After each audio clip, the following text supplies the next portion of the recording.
UK is on course for a hung parliament, with Labour as the largest party, and he says voters won't want to see Sir Keir Starmer propped up in Downing Street by the SNP. Rishi Sunak, though, has described the local election results as bitterly disappointing. Conservatives lost nearly 500 council seats and the mayor's position in the West Midlands. But Women's Minister Maria Caulfield told GB News things aren't as bad as the polls suggest.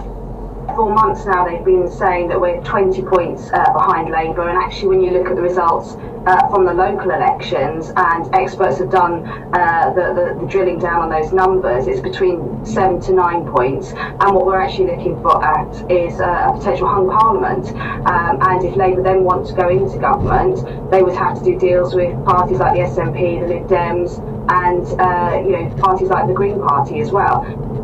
However, Chair of the Labour Party, Annalise Dodds, says Rishi Sunak's interpretation of those results is incorrect. Local elections are not a good predictor of general elections if you just look at the overall vote share, which is what he seems to have done. For example, very small parties tend to do far better in local elections, independents tend to do better, and if you look at the places where Labour won, where Labour picked up support, it was in those constituencies that Labour will need in order to deliver a majority Labour government. So I'm afraid Rishi Sunak has got this wrong. He's tenured, he should be listening to that message to actually give people the chance for change. John Swinney is set to be confirmed as the next leader of the SNP today after a potential challenger pulled out late last night. Veteran Party activist Graham McCormick's now endorsed Mr Swinney to become Scotland's next First Minister.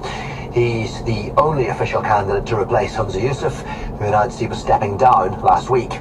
Nominations will close at midday.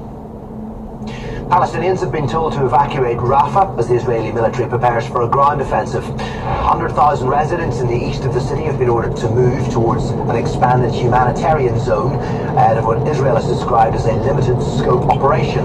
It comes after ceasefire talks with Hamas collapsed over the weekend. Now, Egyptian media is reporting that a Hamas rocket attack that killed 3 Israeli soldiers near an aid crossing has caused that breakdown in negotiations. 12 Palestinians are reported to have been killed by Israeli strikes in Rafah overnight. The UK and the UN have warned Israel against an operation in southern Gaza. 4 men have been charged after £40 million worth of cocaine was found in a pub car park. Around 500 kilograms of the drug was discovered in the back of a van in Lely, East Yorkshire. A Colombian national and 3 men from Argyll